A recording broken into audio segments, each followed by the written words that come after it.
Knock Knock es un espacio de diálogo donde pondremos en la mesa temas importantes desde una visión a favor de los derechos humanos y la globalización de la equidad. ¿Te animas a dialogar? Hola a todos y todas, estamos nuevamente con un episodio de Knock Knock. Esta vez tenemos como invitado a Armando Mendoza. Armando Mendoza es economista e investigador. Él es profesor en varias universidades de Lima, del Perú, y esta vez está para conversar sobre una investigación que ha trabajado con nosotros, una investigación sobre el acuerdo comercial que firmamos con la Unión Europea. Luces y sombras del TLC a más de una década de firmado. Bienvenido, Armando, gracias por estar con nosotras.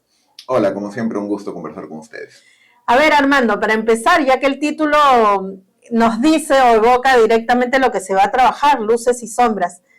¿Ha habido luces? Ahora podemos hablar de luces a 10 años, a más de una década de firmado el acuerdo comercial con la Unión Europea. A ver, como tú señalas, ¿no? La inquietud que motivó esta publicación, ¿no? Auspiciada por DEGE era justamente al cabo de 10 años de la entrada en vigencia del TLC con la Unión Europea, ¿no? Que finalmente entró en vigencia en el 2013, era poder tener una lectura, ¿no? De cuáles habían sido sus impactos en términos de las grandes promesas que hubieron en el momento en que se negoció y se suscribió el acuerdo. El mensaje que en ese momento había era que el TLC con la Unión Europea no era meramente un tratado comercial tradicional, sino que era más bien una suerte de convenio o acuerdo para el desarrollo, ¿no? Económico, social y el fortalecimiento de la gobernanza en áreas críticas como los temas laborales o ambientales. Por eso, uno de los elementos claves que tuvo en ese momento el TLC con la Unión Europea fue la introducción del llamado Título 9, que está dirigido o enfocado en el tema del desarrollo sostenible y el respeto a los estándares, ¿no? Ambientales y laborales. En ese sentido, transcurridos 10 años, creemos, ¿no? Que ya hay la capacidad para poder hacer una primera lectura de qué fue lo que se logró y no se logró.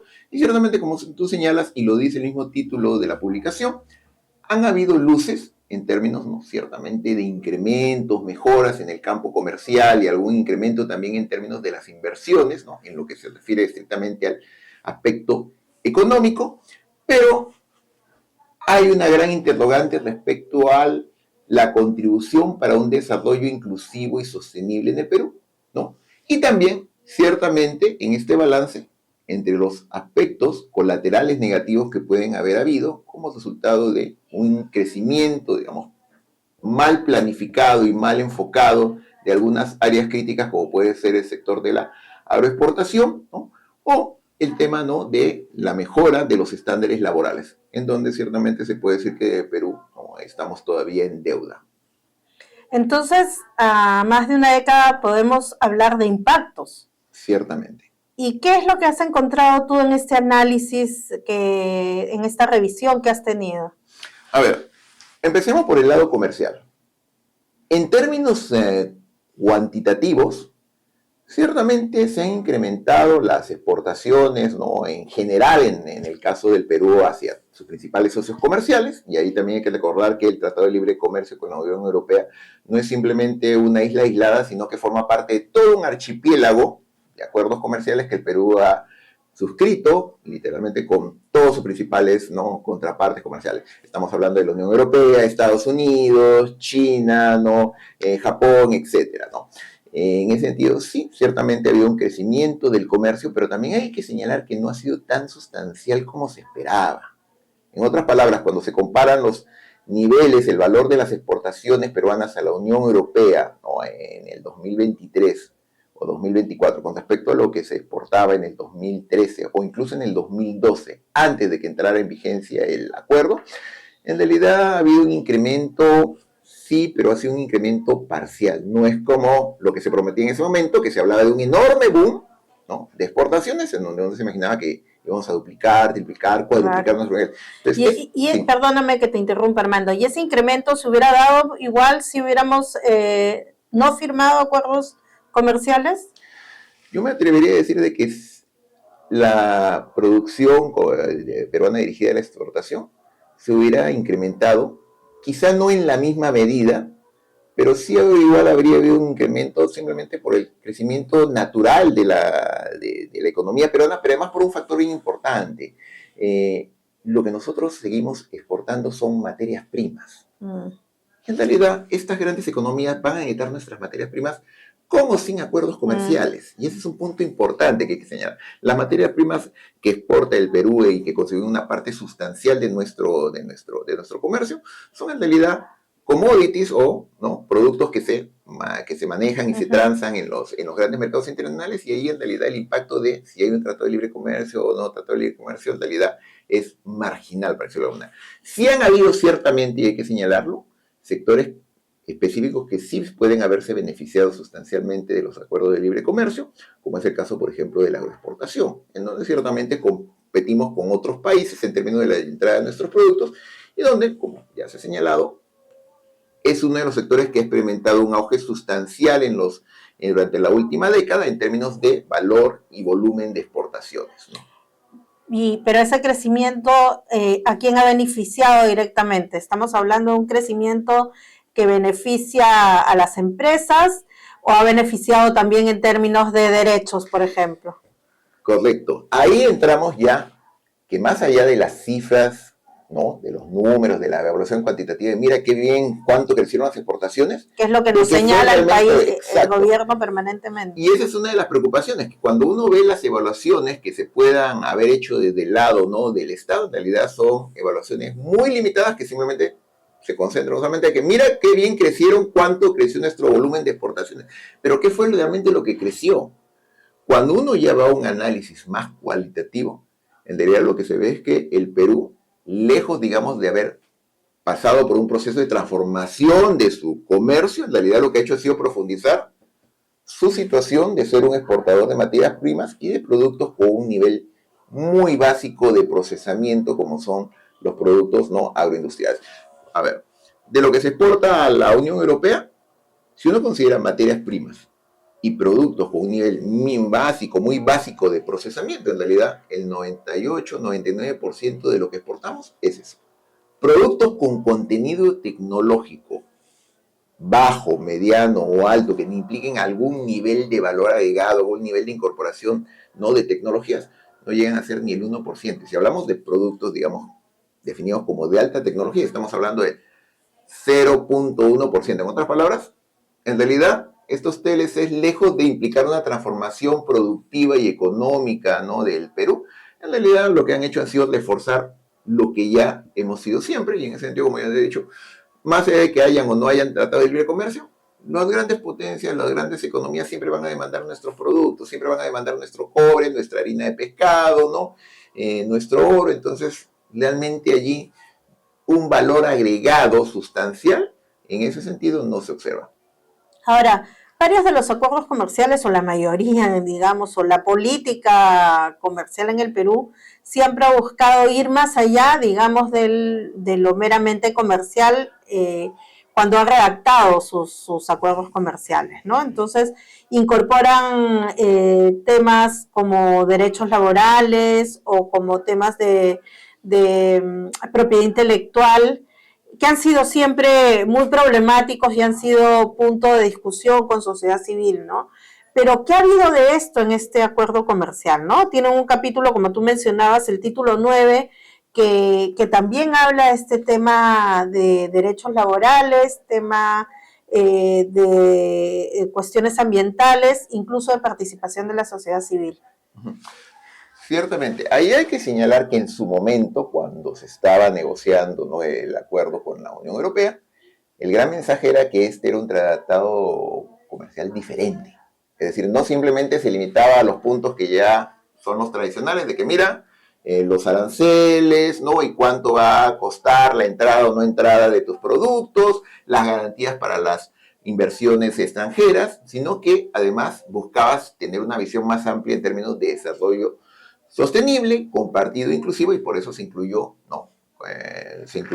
Con bombos y platillos el llamado título 9, que estaba enfocado en el tema del desarrollo sostenible y que su declaración era que buscaba reforzar y promover la gobernanza y el respeto a los derechos, con particular énfasis en el tema laboral y ambiental.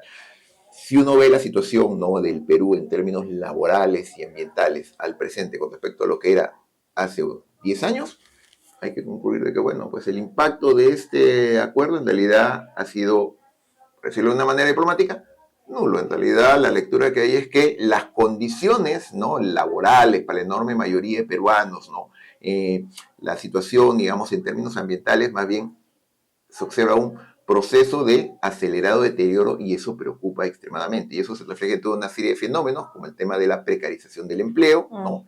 En temas como la deforestación, en temas críticos como el libro analiza cómo es la controversia respecto al acceso a fuentes hídricas, ¿no?, en zonas como Ica, que son presentadas como la joya de la corona, ¿no?, de la agroexportación y del éxito de los tratados de libre comercio, pero en donde ciertamente hay legítimas preocupaciones respecto a la sostenibilidad de un modelo que se basa en la explotación acelerada y desenfrenada de nuestros recursos naturales. Sí, y otro tema, ¿no? Que siempre sucede es que muchas veces se utilizan más bien los acuerdos comerciales como amenaza para implementar algunas normas en el país, ¿no? Las amenazas de demandas permanentes o de proponer o promover alguna ley para favorecer al comercio, ¿no? Es una política permanente en nuestro país. Mi pregunta sería ahora, Armando, es, ¿qué hacemos con los acuerdos comerciales que ya están firmados? ¿Qué hacemos con la política comercial que sigue promoviendo el país? Porque el Perú sigue firmando acuerdos comerciales, pero además lo sigue firmando en la misma lógica de los acuerdos que ha firmado hace más de 2 décadas, ¿no? ¿Qué correspondería hacer según tú? Necesitamos una aproximación realista a los acuerdos comerciales y entender lo que son. Son herramientas que pueden ser más o menos útiles, pero que tienen que marcarse dentro de una agenda más amplia de desarrollo nacional. La visión que se ha vendido de que, mira, firmamos el acuerdo comercial y nos sacamos la lotería y el Perú automáticamente, ¿no?, con el famoso piloto automático, se va a convertir en una suerte de país desarrollado económica y socialmente, eso no se sostiene, ¿no? Hay que entender a los acuerdos comerciales como un diálogo permanente. Y en ese sentido, yo rescato lo que tú has señalado. Ya han pasado más de 10 años desde que entró en vigencia el acuerdo comercial con la Unión Europea. Si vemos otros socios comerciales, como el caso del acuerdo de comercio, el Tratado de Libre Comercio que se firmó con Estados Unidos, estamos hablando de 15 o más años. Entonces, se impone la necesidad de una revisión permanente, en un diálogo entendiendo que el contexto ha cambiado. Estamos hablando hoy en día de la época post-globalización, y si vemos las noticias, vemos que en realidad la gobernanza internacional que en su momento había sobre el tema del libre comercio y la globalización y ya no hay fronteras, en realidad está en un momento de quiebre, empezando, ¿no?, por las políticas que Estados Unidos ha adoptado en el campo comercial, que afectan, ¿no?, a sus principales socios comerciales y también al Perú, en donde medidas que se han adoptado unilateralmente ciertamente van a tener un impacto. Y ahí se abre una caja de Pandora de entonces, ¿qué es lo que sigue? En un momento en el cual hay una preocupación sobre este tema de la gobernanza, en donde se cuestiona si, por ejemplo, la Organización Mundial del Comercio sigue teniendo peso, simplemente se ha convertido, ¿no?, en un saludo a la bandera. Creo que es necesario recuperar, ¿no?, una visión más holística, una visión más abierta y comprensiva respecto a lo que son los tratados comerciales, incluido el tratado con la Unión Europea, revisarlos críticamente, ¿no?, dejar de lado los bombos y platillos, entender cuál fue su impacto efectivo en términos de incrementar el comercio y favorecer inversiones, pero también en términos de mejorar los estándares y la calidad de vida de los peruanos, ¿no?, y cómo eso contribuyó a fortalecer la gobernanza en términos ambientales, en términos laborales, y ahí, como te he señalado, hay señales muy preocupantes que en realidad estos tratados de libre comercio, incluido el de la Unión Europea, no han cumplido con esa función de efectivamente contribuir a un desarrollo sostenible.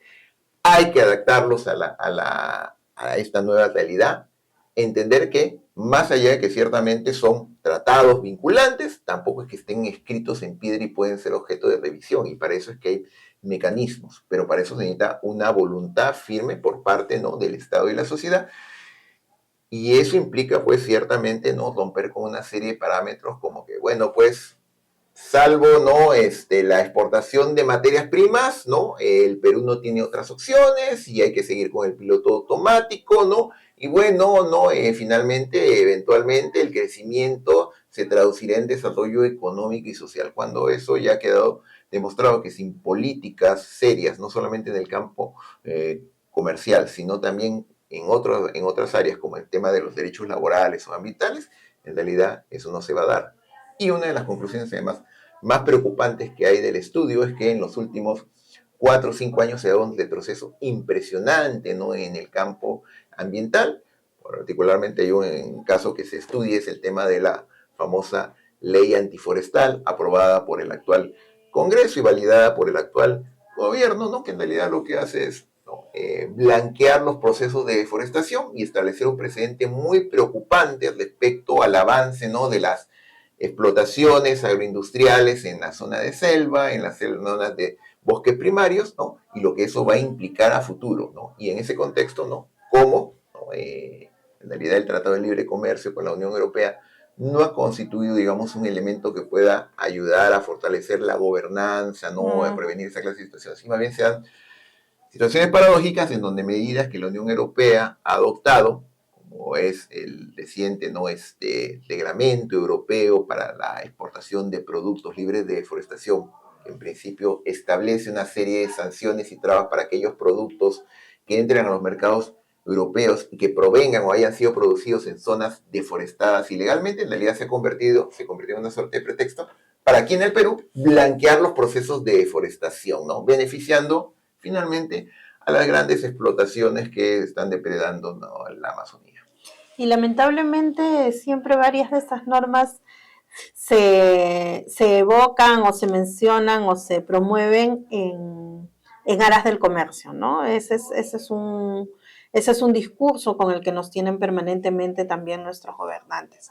En realidad, Armando, para terminar, y en todo este panorama, en todo este espacio, digamos, de los del mundo de los TLCs, ¿cuál es el rol de la sociedad civil? A ver, partamos de que el comercio, ¿no?, entre sociedades, ¿no?, entre naciones, puede ser un poderosísimo instrumento para el desarrollo, ¿no?, mutuo. Eso démoslo por sentado. Pero eso tiene que manejarse desde una perspectiva, como ya os he señalado, ¿no?, crítica, ¿no?, balanceada, en donde se tenga en cuenta, ¿no?, ciertamente cuáles van a ser los impactos que van a haber, tanto benéficos ciertamente, pero también reconocer que pueden haber efectos colaterales negativos que tienen que revisarse, buscar compensarse, buscar resolverse, ¿no? Entonces, mi posición es que hay que fortalecer estas herramientas, ¿no?, rescatando y fortaleciendo, ¿no?, aquello que ha funcionado, corrigiendo aquello, ¿no?, que ha funcionado mal, y entendiendo también aquello que fue lo que no funcionó, cómo puede reemplazarse. Por ejemplo, en el caso del acuerdo con la Unión Europea, una de las críticas más fuertes que hay es que el título 9, ¿no?, que justamente, ¿no?, trata sobre el tema del desarrollo sostenible y respeto a los estándares, ¿no?, laborales y ambientales, en realidad no tiene fuerza, no tiene punch, es más declarativo. No implica compromisos concretos vinculantes, no implica mecanismos, ¿no?, de denuncia, de sanción, ¿no?, si es que se quebrantan, ¿no?, en el caso del Perú, ¿no?, estos estándares, se atenta contra el bienestar de los trabajadores, ¿no?, o se atenta, digamos, en temas ambientales. Entonces, ahí hay que darle punch, hay que darle, digamos, una capacidad vinculante con compromisos concretos, ¿no?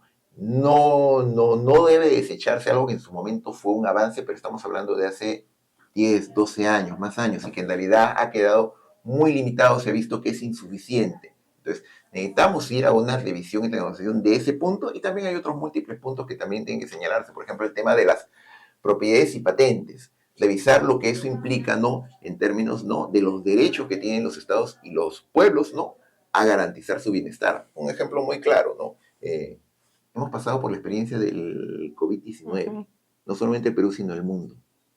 cómo se maneja eso en el contexto de los esfuerzos que hacen las grandes corporaciones para atar, ¿no? Y amalar sus patentes, ¿no? Con un fin de ganancia y que muchas veces se traduce en un costo humano, ¿no? La incapacidad de la población, de los estados con menos recursos, los países del sur, de poder acceder a medicamentos baratos, a medicamentos de una manera conveniente, ¿no? Entonces, ahí hay todo un tema que hay que revisar, lo mismo en términos de las inversiones, y eso está vinculado a temas como, ¿no? El movimiento de capitales y lo que eso puede implicar, ¿no? La evasión, la lucha contra la evasión y la ilusión tributaria, que las inversiones extranjeras paguen lo que tengan que pagar, el tema, ¿no? De acceso, ¿no? A servicios, el movimiento incluso de personas, migraciones, hay todo un abanico de temas críticos que tienen que enfocarse y que tienen que enfocarse con transparencia, ¿no? Y con probidad. No un tratado de libre comercio, más allá de lo que dice su nombre, no puede ser simplemente que, bueno, es un tratado de libre comercio para que las grandes empresas de siempre, ¿no? Tengan ahora más facilidades para exportar, nos lavamos las manos y lo que pase después no nos preocupa. Perfecto, gracias Armando. La verdad es que hay todavía un trabajo grande alrededor de los acuerdos comerciales. Sería estupendo que el gobierno se ponga las pilas en poder tener un informe, un análisis de los impactos positivos y negativos que haya tenido los acuerdos comerciales para mirar cómo enfrentar las nuevas, o cómo enfrentar el comercio ahora con una nueva configuración, además geopolítica, que también hay que tener en cuenta, ¿no? Y un trabajo de sociedad civil también por seguir revisando, fiscalizando o vigilando, mejor dicho, estos acuerdos comerciales, ¿no? Muchas gracias.